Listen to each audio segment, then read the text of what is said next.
Maria had been gone for 8 long months, living in her husband James' house, an expansive estate that boasted towering marble columns and lavishly decorated rooms. Yet, despite the luxury that surrounded her, Maria found herself growing more restless with each passing day. Her marriage had been falling apart before she left, but now she returned with an unexpected change, one that would shake the very foundation of their lives. Maria stepped off the private jet, her fingers brushing against the cold, polished glass of the plane's door. The sun set behind her, casting an orange glow over the sprawling city below. She had been away long enough to forget how the lights of the city glittered in the night, how the hum of traffic felt soothing from her penthouse window. But today was different. Maria was no longer the woman who had left. Her stomach, round and unmistakably pregnant, had become her constant companion. She didn't know what had possessed her to return. Was it the loneliness? Was it the yearning to fix what was broken? Or was it something deeper, a force of fate that had pulled her back to the life she had once known? As the car sped through the upscale neighborhoods toward James' estate, Maria's mind swirled. The life she once had was filled with grand dinners, high-end fashion, and exclusive galas. A life where appearances mattered more than anything else. A life where she had been the perfect wife, the perfect woman, living in a world of privilege. But none of it had been enough to keep her from feeling hollow inside. The betrayal had been unbearable. She had tried to move on. She had tried to find solace in the arms of another man, a man who had given her comfort when her heart had been shattered. He was younger, more attentive, and, most importantly, he had made her feel alive again. But the past wasn't so easily left behind, and she had always known, deep down, that she would eventually return to James. The house loomed before her, its towering gates opening slowly as her car approached. The mansion's front yard was meticulously manicured, its fountains gushing with crystal-clear water. Everything about it screamed wealth, power, and perfection. The moment Maria stepped inside, everything felt familiar and foreign at the same time. "Welcome home, Mrs. James." The butler greeted her with a slight bow, his expression carefully neutral. Maria smiled politely but didn't respond. She couldn't bring herself to be anything but cold at that moment. Her gaze moved across the grand hallway, her eyes settling on the stairs that led to the second floor. She was here again, but she was no longer the same woman. The sound of footsteps echoed down the hall, and Maria's heart skipped a beat. James appeared in the doorway, his tall frame framed by the golden glow of the chandelier above. His sharp features softened when he saw her, his mouth curving into a smile that didn't quite reach his eyes. "Maria, you're back," he said, his voice smooth but strained. There was something in his eyes that Maria didn't trust, a flicker of uncertainty. She didn't answer him immediately. She simply stepped forward, her hands resting lightly on her growing belly. Her silence was a statement all on its own. James' eyes dropped to her stomach, his expression faltering for the briefest moment before he masked it with his usual charm. "I see, you've been busy," he said, his tone tinged with disbelief. Maria glanced up at him, the tension between them palpable. "Yes, I've been busy," she replied softly. "But I've also had time to think. A lot has changed, James. A lot." He frowned, his smile slipping. "I didn't know you planned on bringing him back with you." The words hung in the air like a taunt, and Maria couldn't help but notice the bitterness creeping into his voice. "This is my life now," she said, her tone low but firm. "I don't need your approval, James. You lost that right a long time ago." His face darkened, but before he could speak, she turned away, heading toward the grand staircase that led to the second floor. As she ascended, she could feel his gaze boring into her back, but she didn't flinch. She couldn't. She had changed. Rhea stepped into the spacious master bedroom, the room still as she had left it, luxurious, with velvet curtains, soft lighting, and the grand king-sized bed she had once shared with James. But it no longer felt like home. The walls, once a comfort, now seemed to close in on her. Everything felt wrong.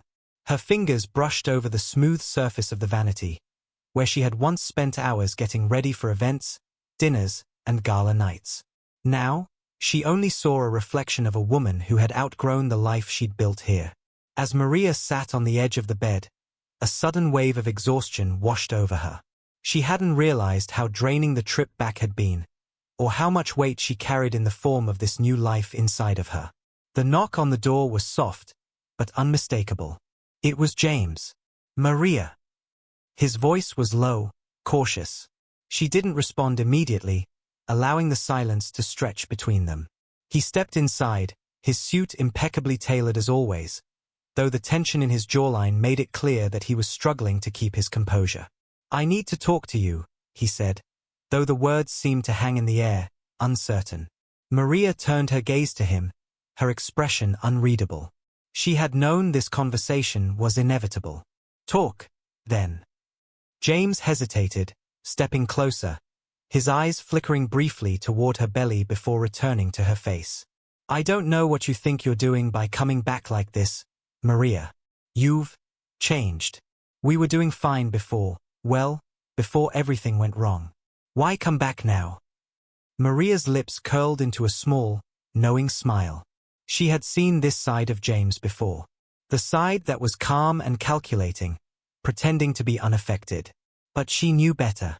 "I'm back because I have a decision to make," she said slowly, her voice steady but with an edge. "And I think you know what that decision is." James took a deep breath, his gaze turning hard. "Maria, this is about more than just us. You know the company, your father's company." He stumbled on his words, suddenly aware of the precarious situation they were in. Maria's eyes narrowed, her posture straightening. She had always known how important the company was to him, but now she could see the full extent of his desperation. The house, the wealth, the lavish lifestyle, it had all been tied to her father's legacy. James had risen through the ranks under her father's guidance. Now that he was gone, James had hoped to inherit his place by his side, but Maria's unexpected return had thrown a wrench into those plans. "You're right," Maria replied, her voice sharp. "It's about the company. It's about the house. You've been living off of my father's hard work, James. But now," she paused, allowing the weight of her words to settle. "Now it's mine. And you can't just divorce me and take it all. You know that." James' face tightened. "What do you mean?" His voice dropped an octave, laced with a mixture of anger and fear. "I mean," Maria said slowly, standing up and walking toward him, "you're not getting anything, James. Not the house, not the company, not a penny. Because if you file for divorce now, you'll be walking away with nothing. And you know that, don't you?" James stood motionless, the reality of Maria's words sinking in. The company that he had helped build, the life of luxury he had grown accustomed to, none of it was truly his. It was all her inheritance now, and the thought of losing it, of being left with nothing, filled him with a deep, simmering fear. "Maria," he began, his voice strained. "You don't understand. I can't just walk away from everything. I've worked too hard for this. Your father trusted me. And now, he trailed off, shaking his head, clearly unsure of how to proceed. "You're not thinking this through." Maria's heart raced. The thought of James using her father's legacy as a bargaining chip made her sick. But she had been patient long enough. She had suffered for too long in silence, pretending to be the perfect wife in this gilded cage. But now, she had power, and she was going to use it. "You don't get to control me anymore, James," she said, her voice ice cold.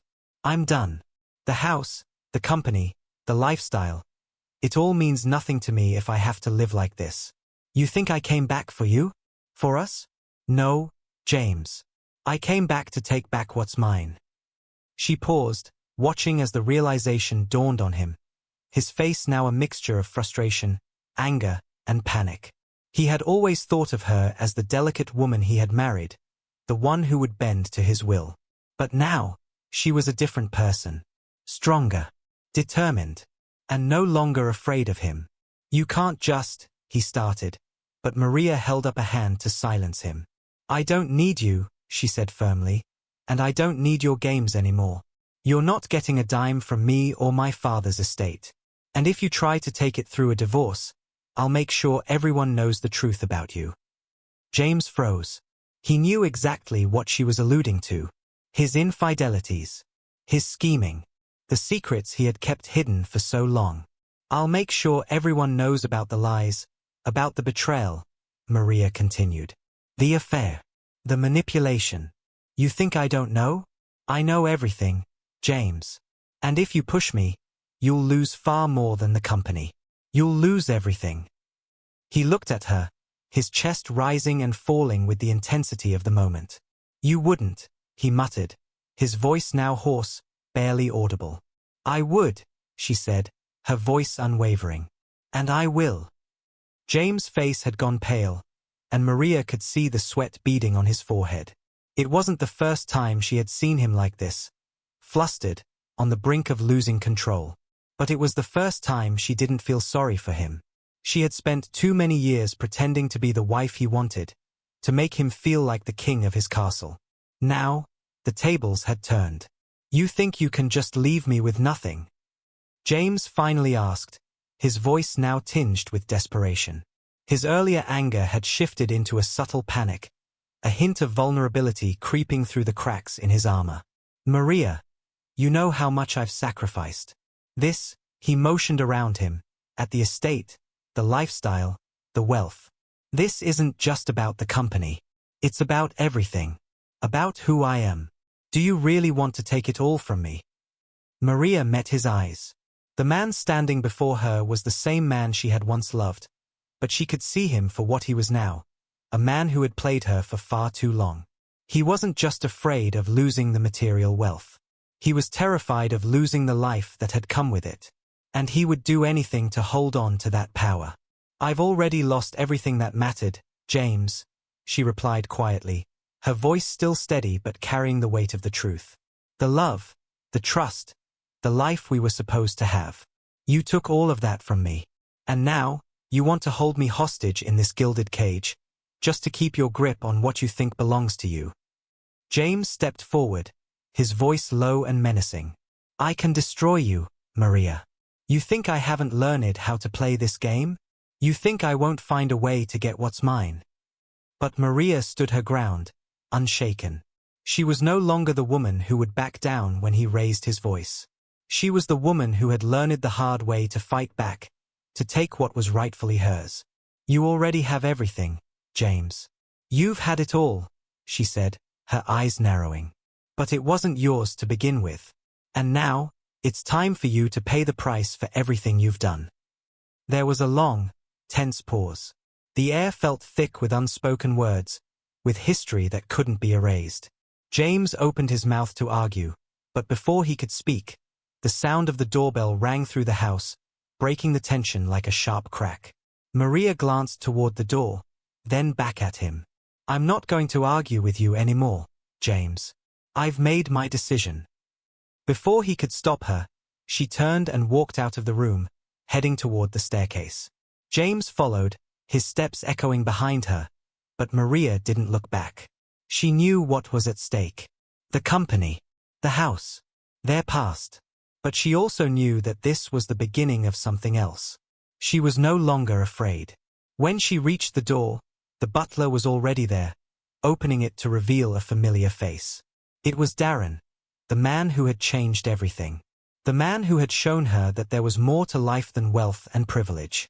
He had been her escape, her solace, and now, he stood at the threshold of her new life. Maria, Darren said with a smile, his eyes lighting up when he saw her. He stepped forward, his hand gently resting on her arm. I thought I was late. She smiled back, but her expression was serious. You're just in time, she said, her gaze shifting to James, who had followed them to the door. James' face twisted in anger as he saw Darren. He recognized the man instantly, the one who had been by her side when she had needed someone. The one who had become the father of her child. You brought him here. James spat, his voice venomous. You think he has any right to be here? This is my house. My family. Maria's face hardened. Not anymore, she replied, her voice unwavering. This is my house, James. And Darren is a part of my life now. James' eyes flickered with rage. You're making a huge mistake, Maria. You think he's going to take care of you? You think he can give you everything I've given you? He can't. He's nothing. You're nothing without me. Maria took a deep breath, her heart pounding in her chest. The confrontation she had been dreading had finally arrived. She had been afraid to confront him, afraid of what it might cost her. But now, she knew she had to stand strong. James, it's not about what he can give me. It's about what you can't, she said. You took everything from me, but you will not take my future. Not anymore. The silence that followed felt like it lasted forever. The weight of their words, the tension in the air, all of it hung heavy in the room. James stood there, seething with anger, his fists clenched at his sides. But there was nothing left he could say. Maria had taken the power back. The house, the company, the life she had once shared with him. It was all hers now. Get out, she said quietly, her voice now firm, final. I'm done. James didn't move at first. He stood there, eyes locked on her as if waiting for something. Maybe an apology, maybe a sign of weakness. But Maria didn't flinch. After what felt like an eternity, he turned on his heel and stormed out of the door, slamming it behind him with a force that rattled the frame. The sound echoed through the hallway, but Maria didn't flinch.